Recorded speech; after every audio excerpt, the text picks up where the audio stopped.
welcome back to my channel. So today we are moving all of my scar pins to his very own book. So recently in one of my videos I asked your opinions as far as if I should keep Scar with my Lion King stuff or if he should have his own book himself, just because he's grown so much as far as my collection. And most of you, if not everyone who answered, said the same thing, which is Scar needs his own book. He is a king and needs his palace. Somebody said that. Thank you. That was awesome. But yes, I am now going to move all of my Scar pins to his very own little book here. I'm going to choose to do the black as his background just because it's very fitting. He is a dark villain character and he deserves a very dark villainous background here. So black will be the background. I think I'm going to do more of like the green for the front page. Just because it goes well with the black and everything. And I did kind of, opposed to like the loose pins here, I did copy the arrangement of how the pins were laid out in the book on these pages. So I kind of mirrored how I had them laid out just in case, because it gets kind of overwhelming when you take all the pins out and then you have to try to put them back in aesthetically pleasing or like a collage-y way where they're not just like mixed matched, if that makes sense. If you guys, you know, put pins in boards, you kind of understand. But yeah, so I like them to kind of fit in their little grooves and stuff. I don't like to just align them. I like to make it look like a collage, photo collage per se. But anyways, so I'm thinking going green. And then to tell you a little bit about the book itself. So this is the Go Pin Pro, the Pinfolio Pro window. So this is what I use to store all of my pins. All of my collections go in these kinds of books, the Pro windows. So they have the window, which is the front part, which you can see through. And then inside it has these felt little pages. And there's 5 pages, so 10 surfaces to put your pins in, because you can put them on the front and on the back, and they're divided by the little dividers here so your pins don't get scratched. So I think what I'm gonna do is do like a little B-roll kind of hyperlapse or whatever, time lapse of me putting the pins. Might be short, might be long, I don't know. But instead of just kind of doing raw footage of me doing it, that might take forever because it might take me a while. It might not, I don't know. I kind of have them already laid out. But anyways, I think I'm going to do more like B-roll, montage-y music in the background. You guys can kind of see me put the pins on the book. And then we will come back and show you the end result of what they look like.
Alrighty, so this is my finished product. Now, I know the first page or the front page doesn't look full or doesn't look the best at the moment, but this is what I came up with.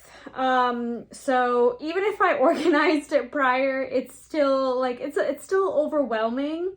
So, and I did wanted to add some new pieces like this one and this one that weren't on the page originally. So that kind of also threw me off. Oh, sorry, my dogs are barking. Hang on. So, but I do like how it's looking. I like the colors, and everything like that. So, and I also didn't want to put too many like big pins.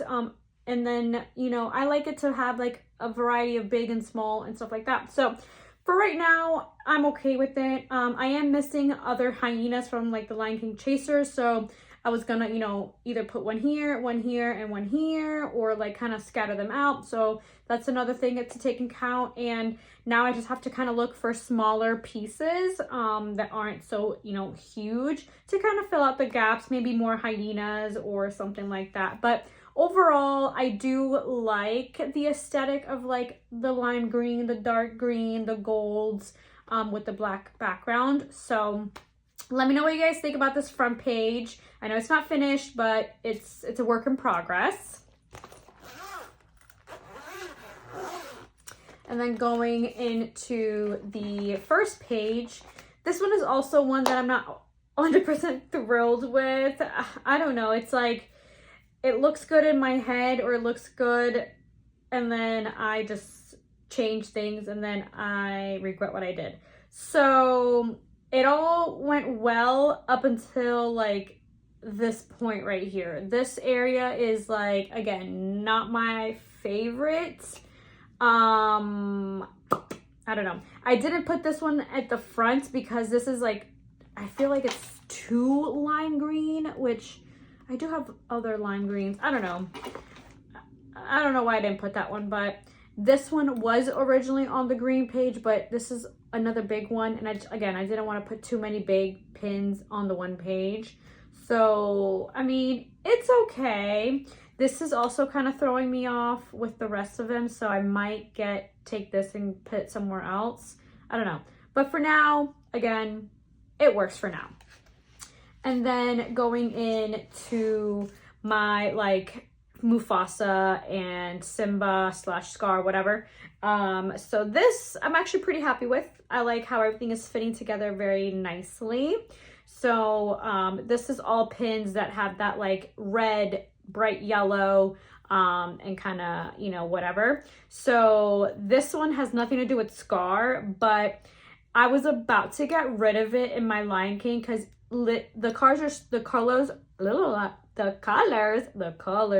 are so like deep red and so bright orange or yellow that like in any other Lion King page it just wasn't it just stood out way too much. So it actually fits perfectly in here. So we're just going to ignore that is not Scar. And then we have this little Lion King here. Again, the red is super red, so it would fit perfectly in here. And just the rest of them are kind of cutesy. This is the only one, again, that is kind of throwing me off. I don't mind this one being so light just because it is a bolo. This one's kind of throwing me off. But again, we're just going to work with it and continue to add, and maybe we can like it in the future. And then this was kind of like the beginning of the next page, and then these were the extra pins. I just lined them in like a straight line. They just didn't really work well with the other pages, and I have the same freaking pin in like every form, so that's hard to like have the same pin, because if you put them in the same page it just looks like a lot of the same pins, you know what I mean? So I don't mind having the same pose in different pins, different pin styles, different pin years. I just like to have them in different pages, that way you can't tell that you have a million of the same pose, if that makes sense. So these are just the ones that didn't fit anywhere else, or my brain, my creativity just wasn't there to mix these with the other ones. But that is so far all of my scar pins. Now that he has his own book, doesn't seem like I have that many. But when it was combined with the Lion King, I mean, obviously you see here he has a front page, he has a page here, a page here, and then the start of another page. So he was taking up a lot of real estate in my Lion King book. So very happy that he has his own book now. He can continue to grow in my collection. But yeah, that will be all. I hope you guys enjoyed this little video, a little different video. And I will see you in the next one. Bye.